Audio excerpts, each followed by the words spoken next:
I'm the mother of 9 children, 6 with FASD, that we adopted through the foster care system in New York.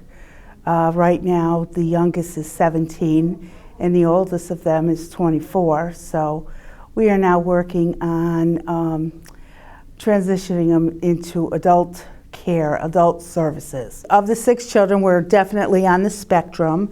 I have one child now who's 18 years old, who is in a college certificate program for culinary arts. He doesn't take any medication for mental health issues. His issues are more physical. And then you go to the other end of the spectrum, where I do have a daughter who's in a mental health program.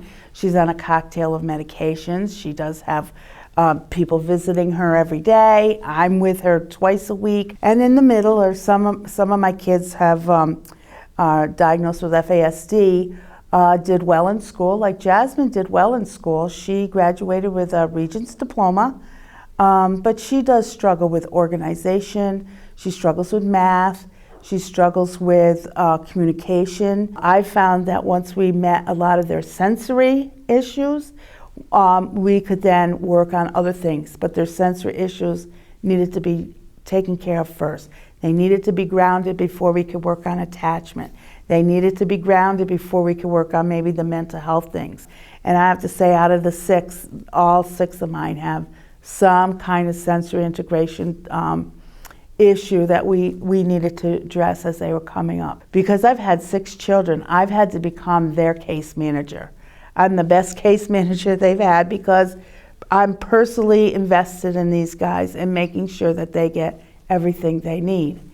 Sometimes it takes away from me just being a mom and just doing what I should be doing with my kids, just loving them and having a good time and just doing those things that moms do. I have to spend most of my time on the phone talking to providers, talking to workers, talking to staff, trying to get the pieces put together, and then once they're there in the services, then do the training. The employment is a huge thing because my kids do want to work, but it's finding the right fit for the job for them. And then there comes a certain point in time where they don't want mom helping them anymore because they are adults. So how do I get community members to help them do that? And that's been quite the struggle for us. Even with the kids, when they're younger, they have to fail before they get services in school. I'm finding it now with my adult children. They have to fail, but their failures could end them up in jail, in trouble with the law, being sued, being robbed, being raped, whatever. So their issues, when they do fail at this, there's not somebody there to catch them. Once you have the child and the child's been identified with an FASD, you need to start right away looking for the community supports. You cannot wait till the child is 18 years old and say, I can't do this anymore, they need to move out, and where are they going to move to? So what I say to a lot of the families that I work with, think of where your child needs to be, or you think your child's going to be at 25 years old, and work backwards. Even though you may not use them right away, you've got to let these state agencies know that your kids are coming up through the ranks.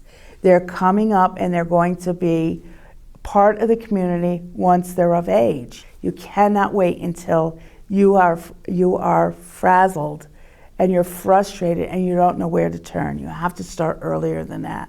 Definitely, once your child is 17 and a half years old, apply for SSI, disability services, for that child before they're 18, so that it is in place when they turn 18 years old. We really need to get the word out. We really need to get the community to understand that these individuals can be very productive people in the community. This is an adult who has very special needs and can do it, but needs the support to do it. And not the support to say, okay, yeah, they do great, and then pull it away. They're going to need support long term or for the rest of their lives.